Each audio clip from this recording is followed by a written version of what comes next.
Bishop George Bagamuhunda yayereka ngo harimo ebizubu byinjo mu nsebirebi kandi bamwe habikiriza batandikire kuwa mani naizoba nacherura naizoba nabanyobwere kwa kwetu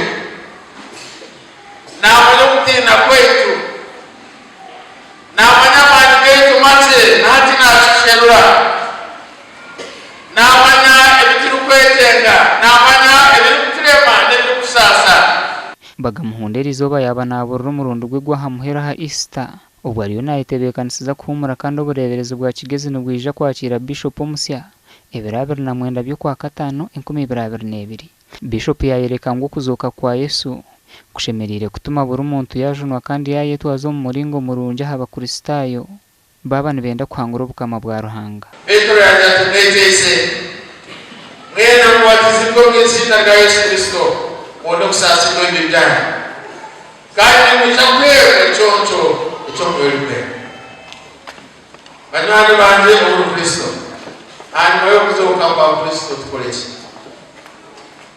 mwetese Umugande Keriziya ya Christ the King muri Kabare Father Mathias kwehangano wayebembero kushaba yajumerera bebembeza barukunda kwebembeze byabo nk'abantu kandi abaremisi yihanga kutunguka kurunji Jesus did not save us by selfish interests.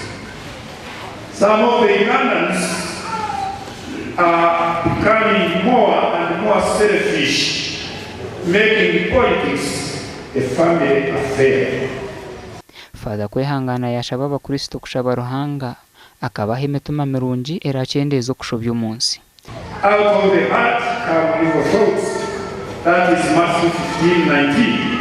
Therefore, all evils we witness in the world and even in our country, Uganda, are simply a manifestation of the evil that is buried in our hearts. Umuganda government n'abebembezi bahigwe kutandika kushizuma hanshonge zigumize mu kucyumba gize ntunguko mu ihanga n'emitorere y'abantu kukira munonga hamihendo y'ebintu etembere hamwe n'entare ziri mu mahanga gatwe hingururize ebe n'ebindi byagambwa Bishop w'ubureberezi bwa East Rwenzori Diocese ahakuze kiro cya Pasco mu kushabo kwa bahari St Stephen's Cathedral mu district ya Kamwenge. There is hope beyond affliction. No more we will go and live for God worship, but I must go hope beyond that too. Oguhona yayireko buhinza mutima habwe entaro ezigumizemo. Mureke arashaka ayope. Bahagaze babazi. The innocent suffering. Abana bato abakazi. Abashemisha batini kumugora bari bavugira rusha.